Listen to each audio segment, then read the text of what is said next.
ગુજરાત રાજ્યમાં 2026ની તાલુકા અને જિલ્લા પંચાયતની ચૂંટણીઓના પરિણામો જોઈને સાબિત થાય છે કે ચૈતરભાઈ વસાવાએ પ્રધાનમંત્રી નરેન્દ્રભાઈ મોદીના ગઢમાં ગાબડું પાડ્યું.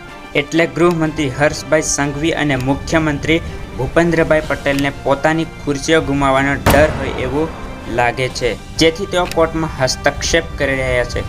નમસ્કાર સાથીઓ, ચૈતરભાઈ વસાવા અને તેમના સાથીઓનો કેસનો ભાંડો ફૂટ્યો. શકુંતલાબેન, જે 18 દિવસનું બાળક છે, તેઓ જ્યારે પણ જામીન માટે અરજી આપે ત્યારે સરકાર તરફથી તેમનો કોઈ પણ વિરોધ કરશે નહીં, એમ ગૃહમંત્રી હર્ષભાઈ સંઘવી અને મુખ્યમંત્રી ભૂપેન્દ્રભાઈ પટેલ દ્વારા કહેવામાં આવ્યું.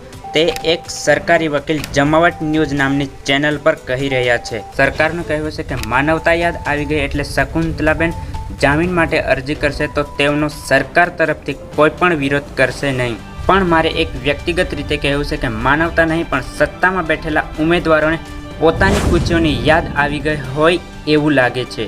હંમેશા સમાજ અને દેશના હિતમાં સાથ આપો. જય હિન્દ, જય ભારત, જય જોહાર.